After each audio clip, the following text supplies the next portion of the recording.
racing down at the last second, crashes off the edge. Talk about agony and defeat. Mr. Toastmaster, fellow Toastmasters, I was reminded of that when in 2002, my wife and I had the privilege of going to the Salt Lake City Olympics. And we got to go to the ski jump competition in Park City, freezing our butts off at the bottom of the ski jump. Now, fortunately, that time we didn't have any crash and burns. But you could tell the reaction of the jumpers by the way they looked and how well they did coming down. Some of them were like, yeah, I nailed it, I was going along. And others, it's like, darn, all that flying, and I came up short. So there was a difference. And we have those differences. And I've also seen that in competition. People compete. And of course you have the recognition of the first place winner. Hey, great. And you go on.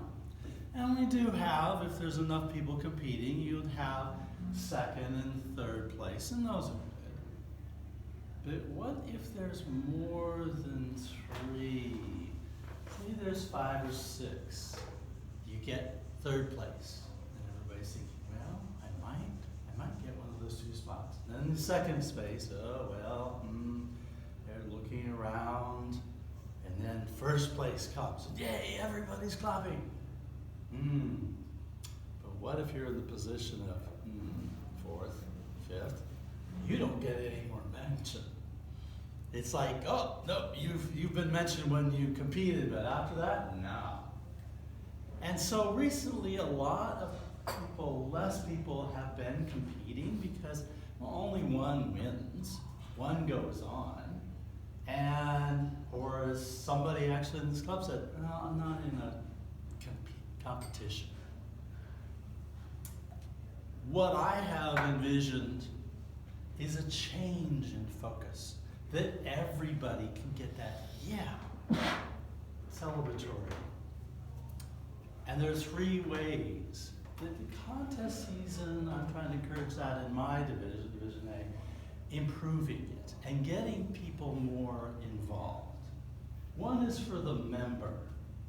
My suggestion is everybody who competes chooses somebody to evaluate their speech. Not an oral thing, you don't have time enough for that, but to do a written evaluation and give it to them afterwards. You can use a pathways speech, as long as it's 5 to 7 minutes, for a contest speech. Fits in that, whether it's at the club, the area, the division, or the district. And getting that, and you have an evaluation sheet. You can give to somebody and say, hey, just give me an evaluation afterwards.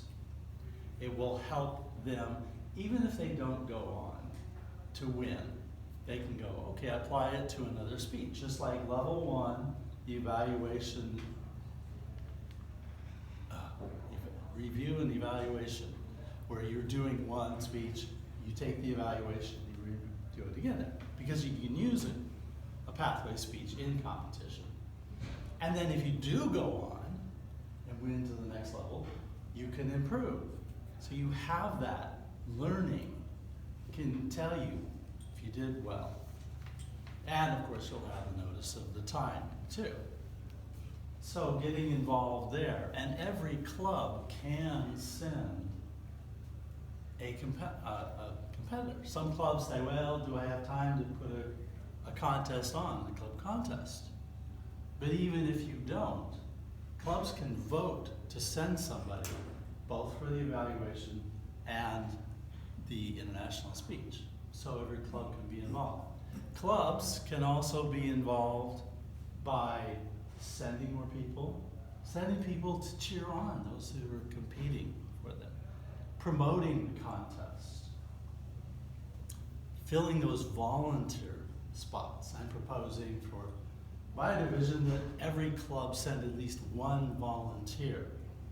It's hard to get judges and the other positions, timers, ballot counters, being more involved in the contests.